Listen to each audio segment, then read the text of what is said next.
voilà. Bonjour. Merci. Est-ce qu'on est en direct?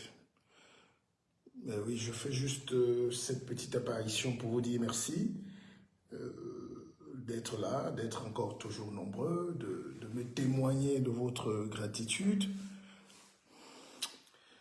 Ben, je suis heureux de faire cette vidéo, d'échanger avec vous. Oui, on est Camerounais dans l'âme, et citoyens du monde, français, voilà, tout ce que vous voulez. Et puis, voilà. D'ailleurs, le Cameroun est quand même un pays particulier, n'est-ce pas? On ne sait jamais ce qui se passe exactement. Là, je viens du Cameroun, là, et je peux vous dire que c'est un pays particulier, voilà, c'est un pays particulier.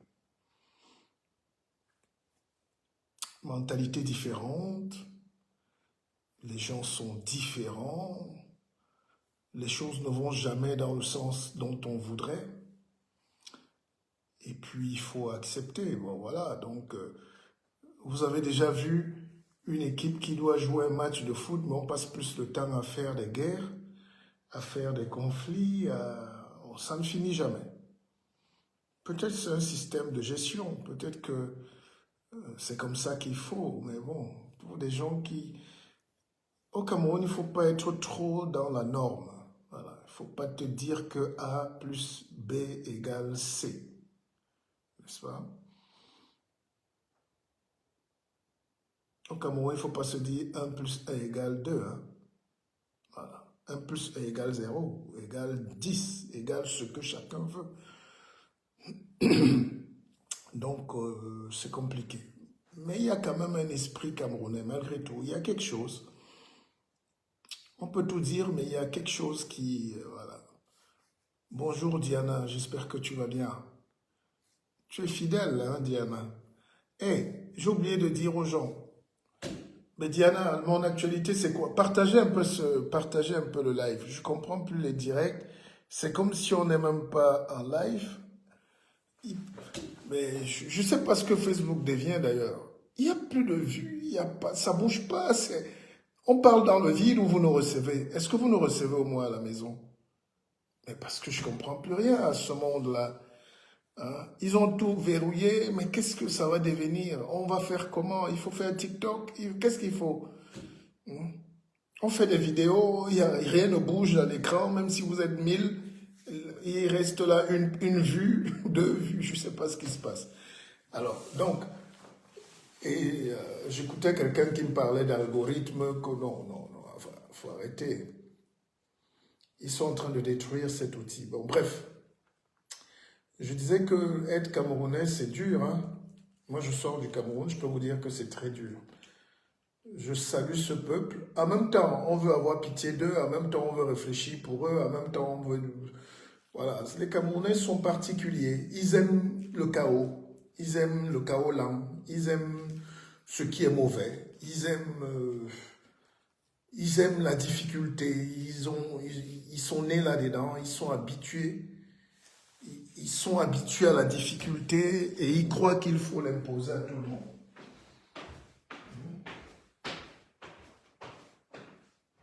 On ne saurait vivre comme ça. Pas? On ne saurait vivre comme ça.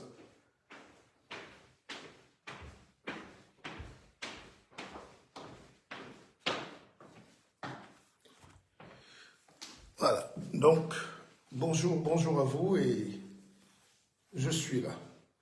Alors, je voulais vous raconter une scène. Je disais que quand un peuple est né dans la difficulté, il finit par croire que même les choses les plus banales sont difficiles. Ce matin, j'étais voir mon médecin. Et pour une routine normale, à nos âges, il faut toujours faire un tour chez le médecin. Et je vous rassure, je suis en super forme. Au contraire, j'ai beaucoup de tonus. Et donc, j'étais chez le médecin et puis le simple fait que je lui dise que j'ai mal un peu au cou là, j'ai mal dormi, on m'a sorti cet appareil, voilà, Medisport. Donc, j'ai jamais mis ça de ma vie. Voilà, c'est comme ça.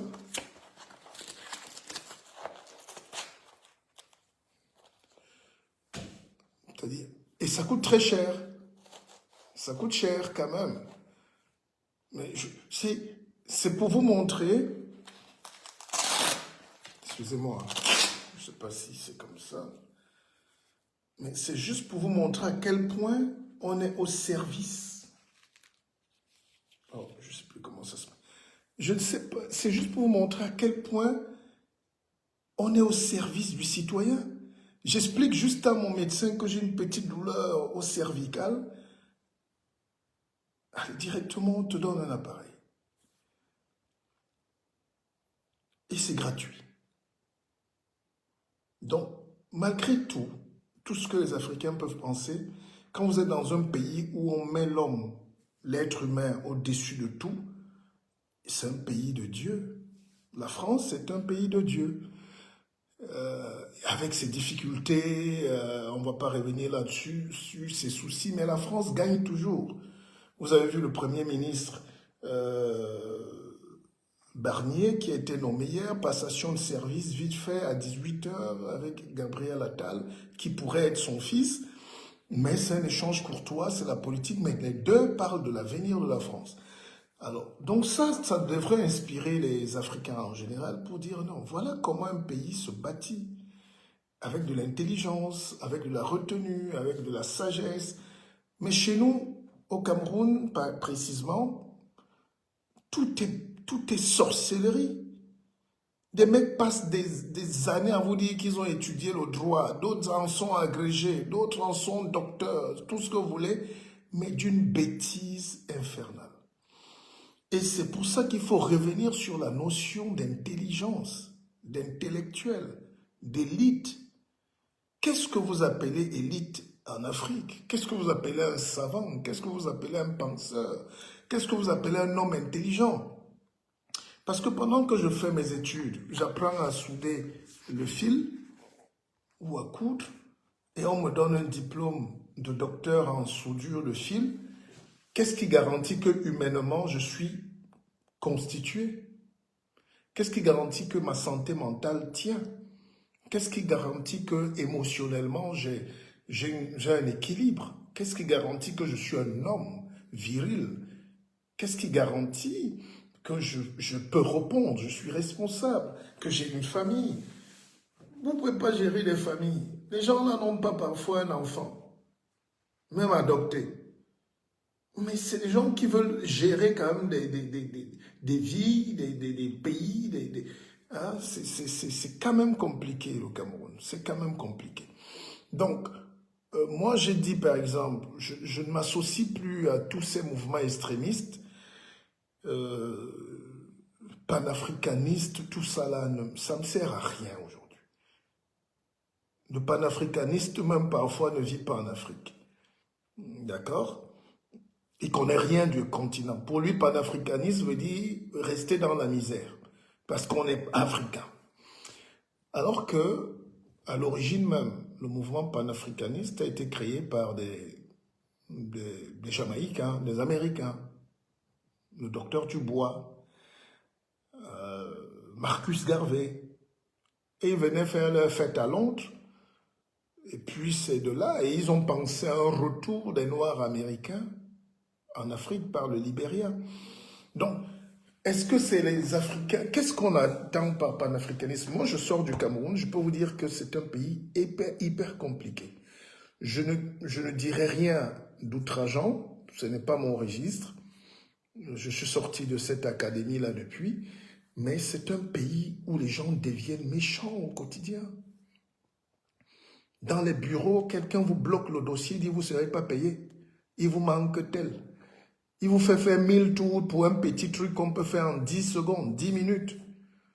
Et tous ces blocages-là mis ensemble, ça traduit beaucoup de souffrance, beaucoup de douleur, beaucoup de faillites, beaucoup d'AVC, beaucoup de déceptions. Les entreprises ferment. Rien ne marche. L'économie n'est pas structurée, comme nos têtes aussi ne sont pas structurées. Et la question donc que moi je pose, et c'est une question qui va faire débat, c'est est-ce qu'on mérite de dire qu'on est des pays 60 ans après. Est-ce qu'on mérite en Afrique aujourd'hui d'avoir même la fierté de dire qu'on est indépendant? L'indépendance nous a servi à quoi? Est-ce que c'était nécessaire? 60 ans après, on peut faire quand même cet aggiornamento. On peut se poser cette question. C'était quoi l'indépendance? C'était quoi le but visé? Et si ça a raté, redevenons esclaves et officiellement. Vous savez, c'est dur de mentir qu'on est indépendant et dans la réalité, on ne peut même pas goudronner un kilomètre de route. D'accord? Et j'ai dit un jour à un de mes tontons, on était devant la cour au village, là-bas, chez moi à Deshanais, et je lui dis, mais... Parce qu'il nous rappelait que vraiment les Oumurbe sont morts pour nous libérer. Je lui dis, oui, mais ils sont morts pour nous libérer, c'est pas faux. Mais est-ce que nous-mêmes, vous attendez encore que Oumurbe vienne nous libérer en 2024 ou Wandie? Qu'est-ce que nous-mêmes, cette génération, ou celle d'avant, ou celle de demain, est-ce qu'on a les armes de dire qu'on est libre, qu'on peut vivre comme un pays libre? Est-ce qu'on peut soigner nos populations? Est-ce qu'on peut éduquer nos populations? Qu'est-ce qu'on met dans l'éducation? Si c'est pour continuer à former des abrutis qui sont là comme on voit là en ce moment, c'est une catastrophe humanitaire. Est-ce qu'on a la capacité d'être autonome, de produire de l'énergie, de produire de la lumière, de produire de l'eau potable pour les populations? Est-ce qu'on a la capacité? C'est tout ça. C'est difficile. Et moi, je suis resté donc là avec mes oncles, mes tontons là au village, et je leur dis, mais regardez ce qui passe en route là. Du matin au soir, c'est une économie coloniale qui est en train de passer. Les billes de bois, les forêts qu'on coupe, on détruit, ça va où?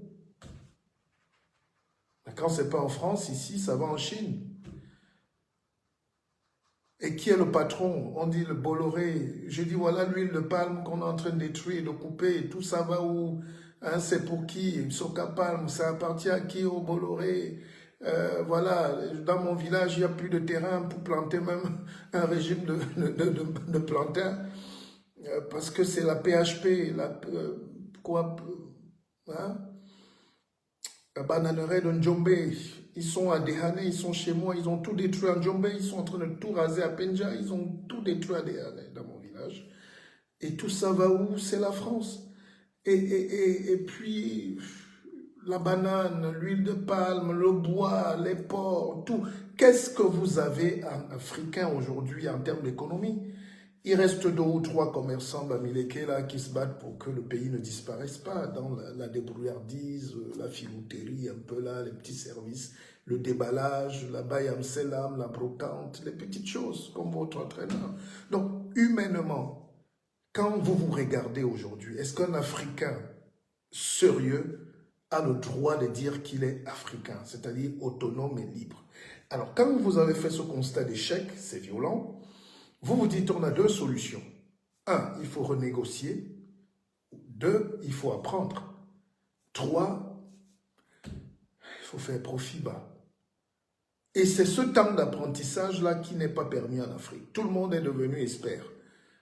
Développement personnel. Tout le monde vient nous vendre son huile d'olive. L'église, chaque abruti qui a échoué le CP 5 fois est apôtre. Abidjan, Douala, Dakar, chaque analphabète est devenu prophète. Et puis, c'est eux qui détruisent les familles, qui soignent. Mais c'est une économie totalement désarticulée. Et vous sentez que les colons ont bien mis les germes de destruction. Vous ne pouvez pas vous développer, même dans 1000 ans. Gérer les petites choses nous dépasse, ce n'est pas gérer la superstructure. Ce n'est pas parce qu'on est allé à l'université qu'on est intelligent. D'accord? Et c'est par rapport à cela que quand j'ai réfléchi, j'ai dit, ben, écoute, nous, notre travail, c'est, nous, on ne peut pas prendre des armes. On ne peut pas prendre, on ne peut pas prôner l'autodestruction. On n'a qu'une seule force, c'est la pensée. On va essayer de proposer. Donc, j'ai écrit ce livre et là, je fais je vous le redis, il est disponible. C'est extrêmement puissant. C'est le livre de la rentrée, hein. La France et nous. Donc, c'est le petit livre de chevet, comme Mao. Chaque livre, chaque pays, chaque grand leader, j'en suis un, chaque homme libre Chaque homme intelligent qui a une vision a proposé des modèles de société. Kadhafi avait écrit un livre vert. C'est un livre extrêmement puissant pour la libération de la Libye, de l'Afrique. Mao avait écrit un livre, le petit livre rouge de chevet. Hein? Moi, je vous écris ce petit bréviaire, bleu, ciel, aux couleurs de la France, de la Révolution française, et je vais me justifier.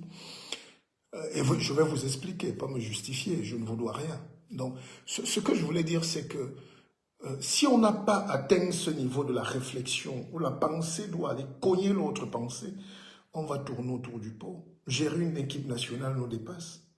Vous voyez vous-même, on ne va pas revenir sur les intrigues, mais regardez l'énergie que les gens mettent autour d'un petit ballon de foot pour 2 petites solutions en 2 minutes. D'accord?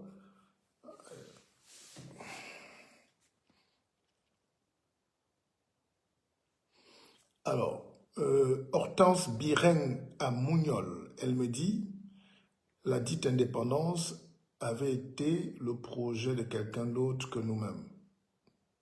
Une arnaque. C'est pour cela qu'on ne se sent pas concerné. Bon, on peut le dire ainsi, mais en réalité,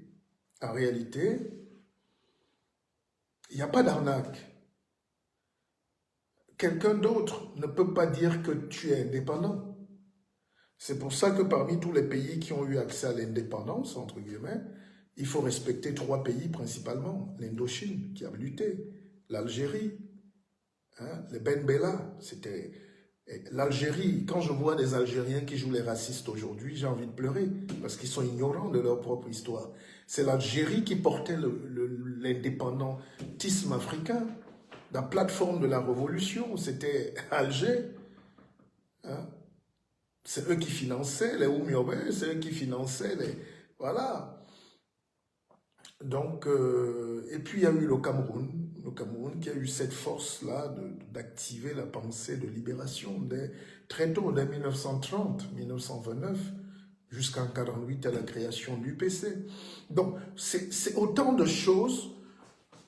Vous ne pouvez pas dire que vous êtes indépendant quand quelqu'un a décidé que vous êtes indépendant. Il y a beaucoup de choses pour qu'on soit indépendant. La preuve, vous voyez que c'est 60 ans après qu'on commence à réfléchir. On parle toujours d'indépendance. Mais ce n'est pas un processus fini. C'est un idéal. On doit faire à ce que les rêves s'accouplent avec l'idéal. C'est ça qu'on appelle la liberté. D'accord? Alors, donc dans ce livre, je me suis posé des questions simples. Est-ce que vous ne méritez pas de rester français? Et si on avait imaginé la France, c'est-à-dire la métropole, et l'Afrique, comme ses satellites, ne soyez pas choqués, c'est des réflexions. Il faut être un intellectuel pour oser. Quand vous avez peur de la réflexion, ça veut dire que vous n'êtes pas encore abouti, vous avez peur, vous n'êtes pas construit. Quelqu'un de construit affronte tous les thèmes. Et le thème que je pose ici, c'est est-ce qu'on n'est pas tous français? Est-ce qu'on ne redevient pas tous français? Et les autres tous anglais, ça dépend, ou portugais. Ça s'appelle l'Empire. L'Empire ne meurt pas. Vous allez beau dire, vous allez vous énerver, vous serez toujours dans l'Empire. Si la France est un empire, tous les pays colonisés par la France seront des empires, seront dans l'Empire, seront des satellites. Alors, au lieu de jouer en sous-marin et de se cacher, parce que nos parents étaient bien, ils allaient à la bonne école. Nos parents n'avaient pas honte d'être français. Pourquoi vous, aujourd'hui, on vous fait croire qu'être panafricaniste, c'est contre la France? Est-ce que si on réfléchit, ça c'est un message politique entre la France et l'Afrique, est-ce que si on réfléchit à rattacher ces 2 continents, ces 2 parties, parce que c'est des vastes pôles économiques, ça ne devient pas la plus grande région économique du monde, avec le sous-sol qui est riche d'un côté, et puis le matériel qui est ici, la science, l'intelligence, la technique. L'Afrique seule ne peut rien faire avec son pétrole, son or. La France va toujours venir couper ça. La Chine va toujours venir raser ça. L'Inde va toujours venir coloniser. Donc, soit vous faites des joint ventures puissantes, mais d'égal à égal, on relance un nouveau partenariat, Soit vous continuez à faire la politique d'indépendance, vous vous mentez à vous-même pour cultiver la pauvreté des populations.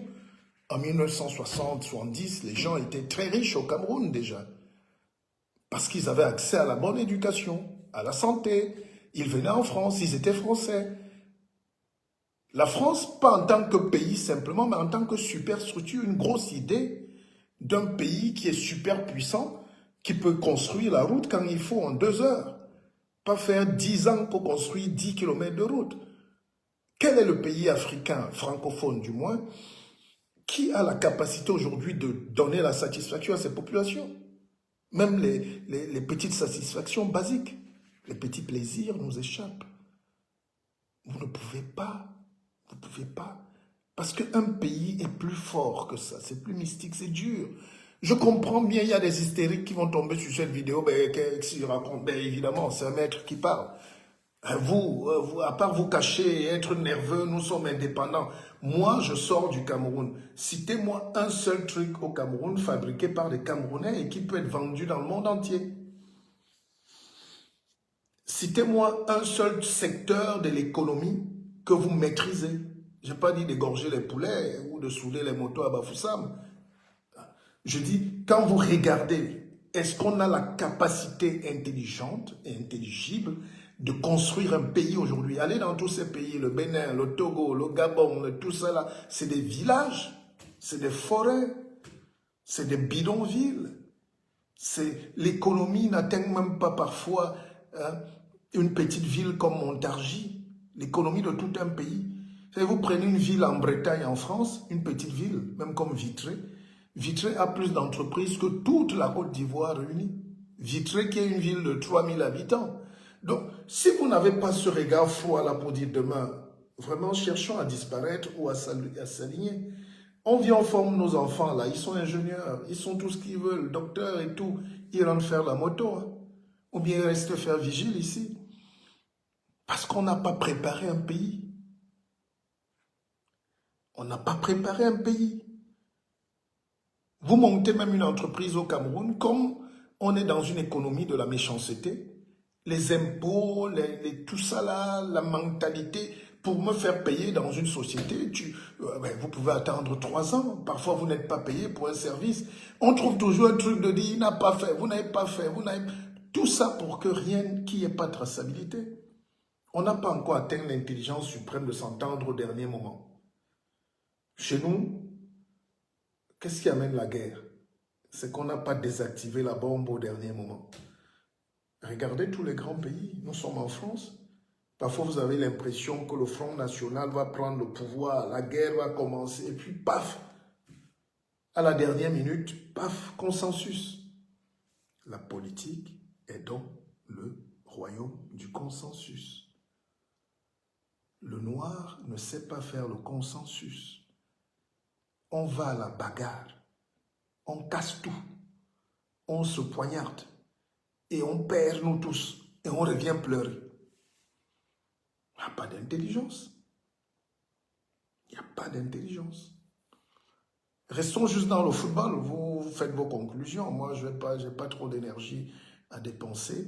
Mais regardez juste gérer une petite situation de football. On vous dit que ces gens-là sont allés à l'école, vous allez croire que c'est la sorcellerie. Personne dans ce monde entier peut croire que ces gens-là aient même fait un collège. Quel que soit leur parcours universitaire ou tout ce que vous voulez académique, personne ne peut croire que ces gens-là aient même un niveau élémentaire secondaire. Parce que c'est de la pauvreté mentale, c'est une bêtise insoutenable. Dans nos pays sont déphasés. Voilà. Vous allez en Chine aujourd'hui, on parle de construire des maisons en 3D avec des ordinateurs programmés. On construit un immeuble de 25 étages en 48 heures. On construit une maison aujourd'hui en 6 heures, 8 heures du temps, une villa de 8 chambres. Et nous, on est encore là dans l'économie du Moyen-Âge. Les gens vont encore au Shanghai, la machette, là où nos mamans portent encore le maillot sur le dos, 10 km pour aller puiser 10 litres d'eau.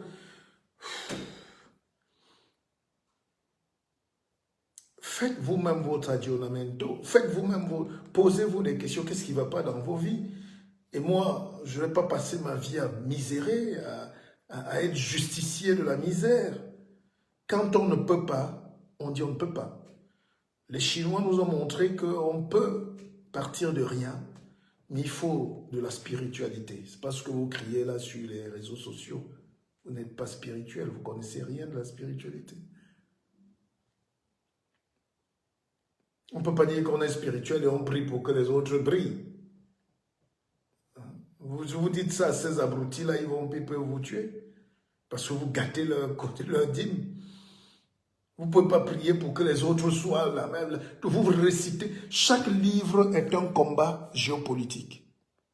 Chaque livre, chaque Bible est une lutte géopolitique. Celui qui a écrit un livre a une intention. Et l'Africain est comme un bébé, il ne peut pas questionner l'intentionnalité. Comme un bébé. Le bébé, dès que tu lui amènes le cérélac là, tu lui mets une cuillerée, après tu mets la nivaquine, il ne va pas se rendre compte. Tu lui mets le sirop qui est amer là, tu lui mets un sucre, on détourne le cerveau. Donc, on te donne un truc. Le but, ce n'est pas de savoir réciter tout ce qu'il y a là. C'est qu'on veut juste occuper ta tête à réciter ce qu'il y a là. Donc, à te perdre du temps. Quand j'écris un livre comme ça, le thème peut ne pas être important, mais c'est l'occupation de votre cerveau par des choses inutiles. C'est pour ça que l'école chez nous, c'est le remplissage. L'intelligence chez nous, c'est une vaine récitation. Même politiquement, moi je suis un leader politique. Les gens ne savent même pas quel modèle de société présenter. Les gens dansent, hein, les leaders dansent. Et pour eux, la danse, c'est l'aboutissement de la politique, c'est danser, avoir un siège, manger, avoir une écharpe, dormir, mais foutez rien. Il faut la penser. Qu'est-ce qu'on pense? Alors, pour couper court, moi je pense que dans ce livre, je dis, il faut qu'on revienne à la base, là où le déclin de l'Afrique, si déclin il y a, là où le déclin a commencé. Est-ce que l'Afrique sera encore originelle? Est-ce que nos parents vont danser encore les fesses, les pieds nus dans les forêts et tout? Est-ce qu'on va encore manger les porcs épics? Est-ce qu'il y aura encore les crevettes au bord du Vouri? Ça, c'est un débat. Maintenant, est-ce que pour avancer, il ne faut pas revenir avec nos gens? C'est un message qui concerne la France, c'est un message qui concerne l'Afrique, et c'est dans ce discours de vérité qu'on va trouver la liberté. Parce que quand les Français étaient, par exemple, au Cameroun, ils faisaient des bonnes routes. Quand quelqu'un sait qu'il est chez lui, mais les exemples sont là, hein. Regardez la Côte d'Ivoire, regardez le Sénégal. C'est des pays, ailleurs on dit la France ne fait rien en Afrique, mais arrivé en Côte d'Ivoire, vous voyez, c'est la France. C'est un trust français. Ils ne s'en cachent pas. Hein? Voilà. Ils ne s'en cachent pas. Ils ont assumé, depuis Houphouët-Boigny, Houphouët a fait le choix du progrès. Le choix du progrès. Le Sénégal, depuis les Senghor, c'est une province française. Ce n'est pas les Diomaye Faye et tout ça, les bavardeurs là, qui vont venir faire quelque chose. Ils ne peuvent rien faire si vous attendez la lutte, la révolution au sens africain. Non. La vraie révolution sénégalaise, c'est d'amener le peuple sénégalais à s'autonomiser davantage, à être plus intelligent. Mais dire que la France c'est fini, non, non. Les bases militaires françaises est encore plus puissante et l'armée sénégalaise est dans la base militaire française. Donc c'est des faux débats. Mais le Sénégal aussi gagne des TER, des trains neufs, des bus solaires, électriques, le développement de Dakar, tout ça va vite. L'Union européenne met de l'argent. Le Cameroun ne bouge pas parce qu'on est fermé. Le Camerounais croit qu'il est indépendant en disant qu'il est jaloux et méchant. Il ferme tout. Vous arrivez à Kribi, une ville côtière, il y a 2 vieux blancs touristes qui sont retraités. Les hôtels sont vides, les plages sont sales, tout est abandonné parce que l'économie, l'argent n'entre pas au Cameroun. Ah, bon, voilà. Préquel Nicodème, le guide, comment voyez-vous l'élection de 2025 au Cameroun? Aussi, que pensez-vous du débat sur l'origine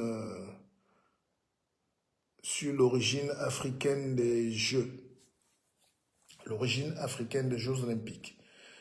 Ok, merci Nicodème. Je réponds rapidement parce qu'on n'a plus assez de temps.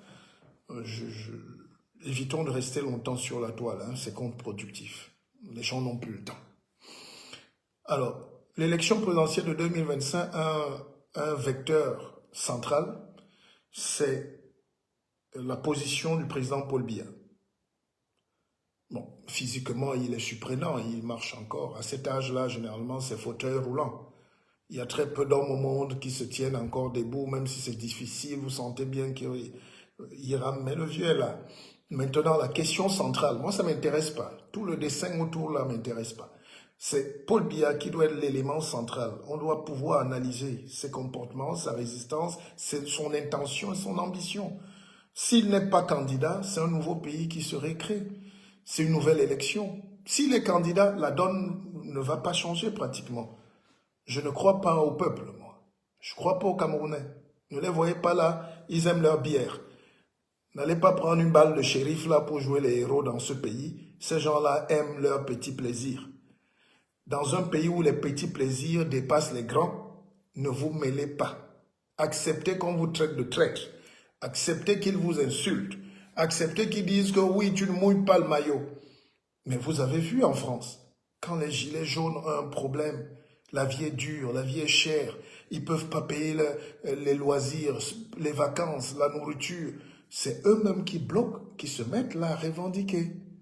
J'ai jamais vu un pays où on demande à Martial Bissok d'aller se tenir au Carrefour, lui, qui a quand même la chance de pouvoir manger un beignet par jour. Vous rêvez, vous. Donc, l'élection de 2025, regardons comment va se comporter le président Paul Biya. Il avait promis de nous dire s'il ira se reposer au village ou pas. Voilà la vraie question. C'est pas à moi. Donc, vous avez la question. Alors, que pensez-vous du débat sur l'origine africaine des Jeux Olympiques? Vous savez, j'ai su, mais c'est le truc qui bouffe l'énergie. Les universitaires ont le droit de débattre même sur la qualité du beurre, la couleur bleue ou jaune du beurre. C'est l'intellectualité. Mais parfois, l'université, comme on sait produire en Afrique, dans les pays pauvres, ne sert à rien. Parce que le produit de l'université ne vient pas changer la donne sociétale. Ailleurs, quand on fait des débats, quand on implique un raisonnement ésotérique, universitaire, dès le lendemain, vous voyez l'application sur la Constitution. Vous voyez les mentalités qui changent. Vous voyez une application directe dans la vie des gens. Parce qu'on a débattu de la qualité de l'air, on a appelé les experts de la NASA, de tout ça, et on régule. Bon, ce débat pour montrer que les Africains ont créé les Jeux Olympiques, bon, c'est un beau débat pour les ménages. Mais dans la vie concrète, ça va nous donner la fierté de dire, oh, les Africains étaient quand même... Vous n'avez que la fierté, mais humainement, qu'est-ce que ça peut donner dans une situation où il n'y a pas d'eau potable à Yaoundé, de passer des heures, des semaines, des mois à dire que l'Afrique avait les Jeux Olympiques? Ce qui n'est pas faux. L'Égypte avait déjà tous ces Jeux.